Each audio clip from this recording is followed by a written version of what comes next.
अस्सलाम वालेकुम। Doctor Danish real focus के साथ हाजिर है। नाज़रीन,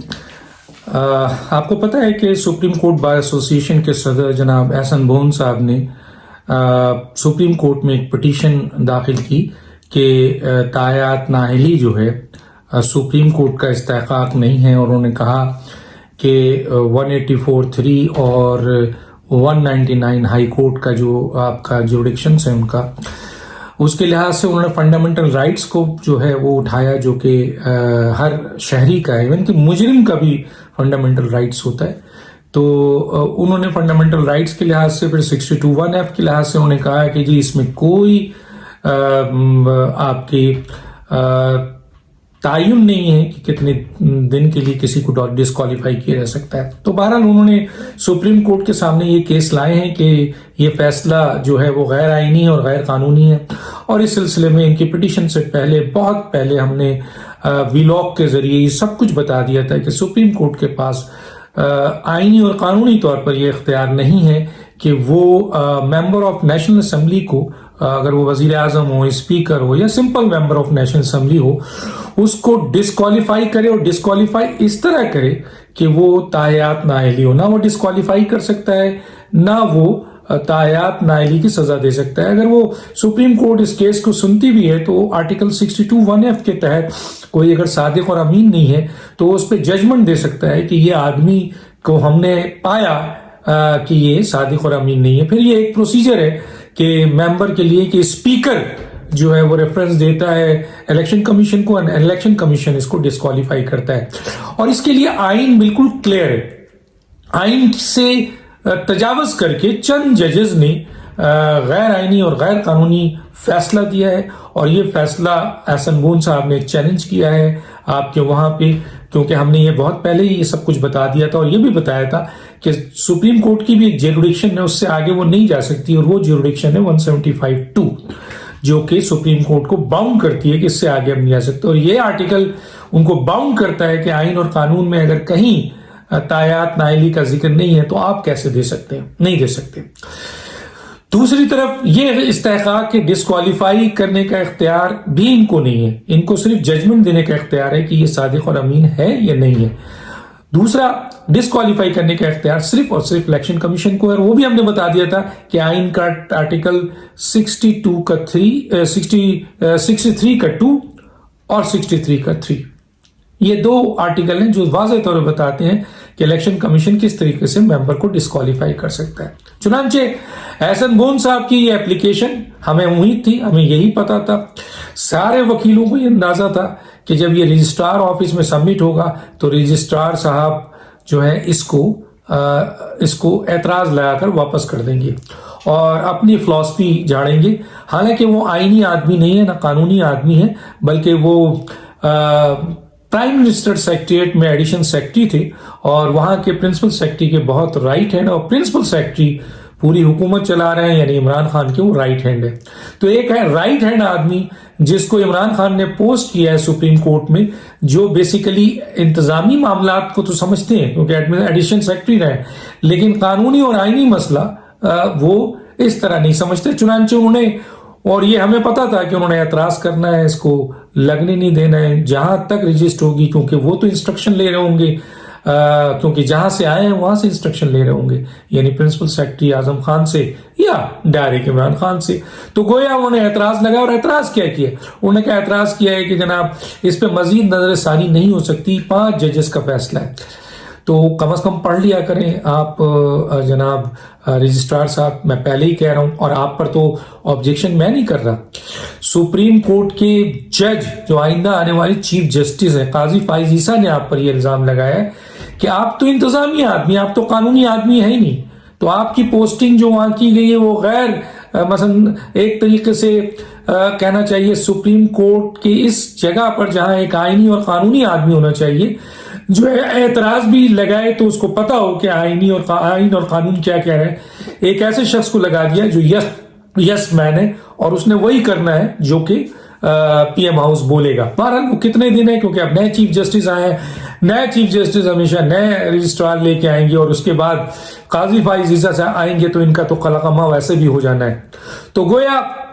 یہ بہت بڑی ایلیگیشن قاضی فائز عیسیٰ کی طرف سے تھی اور بالکل واضح طور پر یہ چیزیں ہم سامنے لا رہے ہیں. اور یہی ہوا کہ جناب اس پٹیشن کو, کیونکہ اس سے جو ریلیف اگر ملتا ہے, سپریم کورٹ اس کو سنتی ہے اور اس پہ فیصلہ کرتی ہے اور قانونی آئینی طور پر اپنے کیے ہوئے پرانے چند ججز کے انتقامی فیصلے کو اگر سپریم کورٹ موجودہ میرٹ پہ بدلتی ہے, اور یہ ہوتا رہا ہے کہ سپریم کورٹ کے 2 یا 3 یا 4 یا 5 جج کوئی فیصلہ دیں تو اس سے بڑا جو ہے وہ سپریم کورٹ کی ایک بینچ بنتا ہے اور غلط فیصلے کو تبدیل کر دیا جاتا ہے, جس میں کوئی بڑی بات نہیں ہے. اور اگر انہوں نے یہ کیس نہیں پڑھا ہے تو میں جناب وہ جو رجسٹرار صاحب ہیں ان کو بتا دیتا ہوں کہ ہم جیسے طالب علم بھی پڑھ لیتے ہیں, خدا کے لیے آپ بھی پڑھ لیجئے. فیکٹو بیلاروس کا کیس ہے, 2003 یا 2004 کا کیس ہے, اس کو پڑھ لیں. اس میں جو ہے وہ سپریم کورٹ کے فیصلے کے بعد اپیل کے بعد جو دوبارہ اس کو سنا گیا اور اس کے بعد اس میں فیصلہ تبدیل کر دیا گیا. تو ایسے بہت سے فیصلے ہیں آئینی اور قانونی, ماہرین کو تو پتہ ہے اور وہ ریفرنس بھی دیتے ہیں. رجسٹرار صاحب کی میرا خیال ہے یہاں لا علمی ہے یا آپ کہنا چاہیے وفاداری ہے یا غلامی ہے جو انہوں نے اپنا رول ادا کیا. تو گویا اعتراض لگا کر جب یہ واپس کیا گیا, ایک طرف تو یہ غلط کام ہوا ہے. اب اپیل ہے, اپیل ایک جج کے سامنے احسن بون صاحب جو ہے ایک جج کے سامنے احسن بون صاحب لائیں گے اور اس کے بعد جو ہے وہ احسن بون صاحب جج جو ہے وہ اس اپیل کو ایکسپٹ کر لے گا, کیونکہ یہ ایک پٹیشن ہے, قانونی اور آئینی ہے, اور سپریم کورٹ بار ایسوسی ایشن ایک نیوٹرل ادارہ ہے, اور جس طرح سپریم کورٹ کسٹوڈین ہے اسی طرح سپریم کورٹ بار کونسل اور سپریم کورٹ بار ایسوسی ایشن بھی آئین کی کسٹوڈین ہے. تو آئین میں ایک واضح طور پر چیز موجود ہے اور اس کے خلاف فیصلہ آیا ہے, چاہے اس کا فائدہ نواز شریف کو, جہانگیر ترین کو یا کسی اور ممبر کو, وہ جو گئے ہیں وہ ایک میرٹ پہ آئینی اور قانونی فیصلہ لے کے گئے ہیں کہ یہ فیصلہ چند ججوں کا غیر آئینی فیصلہ ہے, اس کو سپریم کورٹ درست کرے, نظر ثانی کرے اور اس فیصلے کو جو غلط ہو گیا ہے اس کو صحیح کرے, اس کا فائدہ کسی کو بھی ہو, نواز شریف کو. لیکن آپ نے دیکھا کہ پرائم منسٹرز جو کہ جن کا کام نہیں ہے کہ ان معاملات میں بولے, سپریم کورٹ بار ایسوسی ایشن ایک آزاد باڈی ہے, انڈیپینڈنٹ باڈی ہے, اس کا وہ لے کے گئی ہے کیس سپریم کورٹ کے سامنے, سپریم کورٹ اس کا فیصلہ کرے. رجسٹرار کے ذریعے تو انہوں نے اعتراض لگا کے ہٹا دیا, لیکن اپنے اندر جو موجود جو کہنا چاہیے بغض کہہ لیں, نفرت کہہ لیں, انتقام کہہ لیں, یا جو فوبیا ہو گیا نواز شریف کا اور جہانگیر ترین کا, اس کی بنیاد پر وہ جو ہے اب بیان بھی دے دیا ایسے وزیر اعظم کہ جناب مجرم کو چھڑانے کے لیے سپریم کورٹ بار ایسوسی ایشن جا رہی ہے.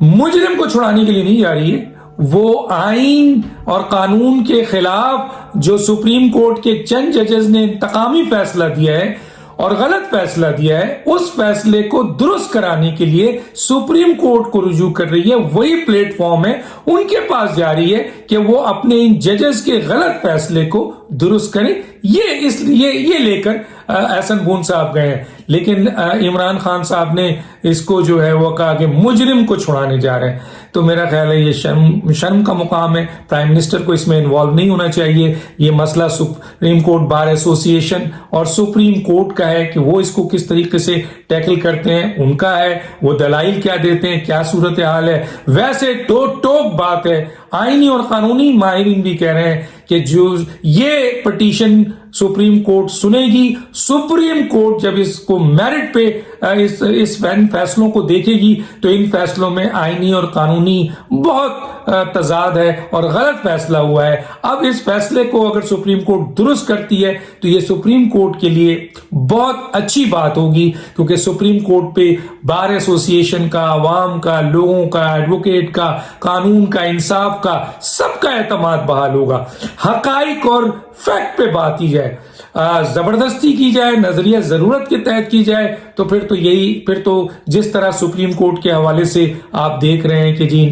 ایمنسٹی انٹرنیشنل یا باہر کے ممالک کی جو آرگنائزیشن ہے وہ کہاں کھڑا کر رہی ہے, تو یہ بہترین موقع ہے موجودہ سپریم کورٹ کے لیے کہ وہ اس کیس کو دیکھے اور اس کیس کے تمام قانونی نکات کو اور جو آپ کے جورسپروڈنس اور ججمنٹ ہیں ان کو سامنے رکھے. لیکن یاد رکھیں کہ سب سے بڑی बड़ी चीज जो होती है वो आइन है। अगर आइन की खिलाफ वर्जी होगी, और मैं उसका आर्टिकल दे रहा हूं 175(2) और दूसरा जो है 62(1)(f) में भी ऐसा कोई नहीं है, और 63 का 2 और 3 ये है 4 आर्टिकल। इसके अलावा और भी बहुत से आर्टिकल एहसन बोन साहब ने दिए हैं। तो सुप्रीम कोर्ट इसको देखे, मेरिट पे फैसला करे। इससे किसका फायदा होता है ये भूल जाया जाए। वजीर आजम साहब को इन मामलात में इन्वॉल्व नहीं होना चाहिए। ये दबाव है, ये एक प्रेशर है कि एक चीफ एग्जीक्यूटिव जो है एक इंसाफ के लिए जाने वाली एक इंडिपेंडेंट बॉडी पर इस तरह के इल्जामात लगा रहा है, और वो सुप्रीम कोर्ट को ये बावर करा रहा है कि वो नहीं चाहता कि ये केस का फैसला हो, हालांकि सुप्रीम कोर्ट मेरिट पे फैसला करे। सुप्रीम कोर्ट बार एसोसिएशन की यही अर्ज है, और मुझे पूरी उम्मीद है कि ये फैसला सुप्रीम कोर्ट मेरिट में करेगी तो ताहयात नाअहली का फैसला खत्म हो जाएगा। इवन कि सुप्रीम कोर्ट नाअहली का भी फैसला नहीं कर सकती। डॉक्टर दानिश को याद दीजिए। अल्लाह हाफिज।